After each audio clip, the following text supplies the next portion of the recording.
ఇవన్నీ కూడా ప్రజా సంక్షేమం కోసం చేసేటువంటి కార్యక్రమాలు. ఇవాళ మనం రాష్ట్ర వ్యాప్తంగా ఉన్నటువంటి ఆర్టీసీ బస్సుల్లో మహిళలు ఎక్కడికి వెళ్ళినా, తల్లులు పిల్లలను చూడటానికి హాస్పిటల్కి వెళ్ళినా, కూరగాయలు కొనుక్కోవటానికి మార్కెట్కి వెళ్ళినా, లేకపోతే వ్యవసాయ పనులు చేసుకోవటానికి పొలాలకు వెళ్ళినా, ఇంకొక పట్టణానికి వెళ్ళినా, మార్కెట్కి వెళ్ళినా, లేకపోతే దేవాలయాలకి, పండగలకి, జాతరలకి, ఇంకో దగ్గరికి వెళ్ళినా ఈరోజు రూపాయి ఖర్చు లేకుండా ఆర్టీసీ బస్సులో ఉచితంగా రాష్ట్ర వ్యాప్తంగా పర్యటన చేసే కార్యక్రమాన్ని ఈ ప్రభుత్వం తీసుకుంది. అందుకే నేను చెప్తా ఉన్నాను, ఈ ప్రభుత్వం ప్రజల ప్రభుత్వం, ప్రజల కోసమే అంకితమై ప్రజల కోసమే పనిచేసేటువంటి ఈ ప్రభుత్వాన్ని మీరందరూ నిండుగా ఆశీర్వదించవలసిందిగా నేను మనస్ఫూర్తిగా మీ అందరినీ కోరుతూ, తప్పనిసరిగా మీ అందరికీ ఒక మాట ఇస్తా ఉన్నాం. రేషన్ కార్డు గురించి చెప్తా ఉన్నారు మిత్రులు.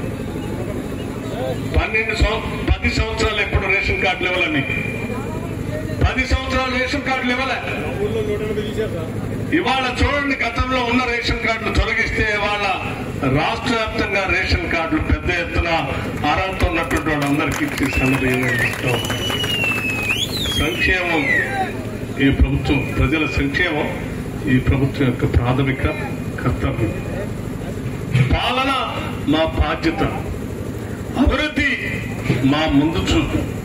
వీటన్నింటినీ కలగలిపి ఈరోజు కాంగ్రెస్ ప్రభుత్వం ప్రజలకు అంకితమై రాష్ట్ర ముఖ్యమంత్రి రేవంత్ రెడ్డి గారు కానీ ఈ కేబినెట్ యావత్తు కూడా కేబినెట్ లో ఉన్నటువంటి మంత్రులంతా కూడా నిత్యం వారి వారి శాఖల్ని ప్రజల కోసం అంకితం చేస్తూ పనిచేస్తూ ముందుకు పోతున్నామని చెప్పి మీ అందరికీ నేను సవినయంగా మనవి చేస్తూ, ఈ నియోజకవర్గంలో ఏ ఆపద వచ్చినా మీ బిడ్డగా, మీ ఇంటి బిడ్డగా ఎప్పుడు నేను నిలబడి ఉంటానని చెప్పి మీ అందరికీ నేను మాటిస్తూ, మరొక మాట కూడా ఇవ్వదలుచుకున్నాను. మీరు వేసినటువంటి ప్రతి ఓటుకి ఒక గౌరవాన్ని తీసుకొని వస్తాను తప్ప నేను ఇటువంటి వ్యక్తిగా ఓటేశాను అని చెప్పి మీరు బాధపడేటువంటి రోజులు ఎట్టి పరిస్థితుల్లో ఈ రాష్ట్రంలో నేను పాలనలో ఉన్నంతకాలం చేయనని మీ అందరికీ మాటిస్తూ, ఎక్కడ ఉన్నా మా మన నియోజకవర్గానికి సంబంధించిన మా ప్రతినిధి ప్రజల సంక్షేమం కోసం పనిచేస్తా ఉన్నాడు, మాకు గర్వకారణం అని మీరందరూ భావించేటట్టుగానే పాలన అందిస్తామని చెప్పి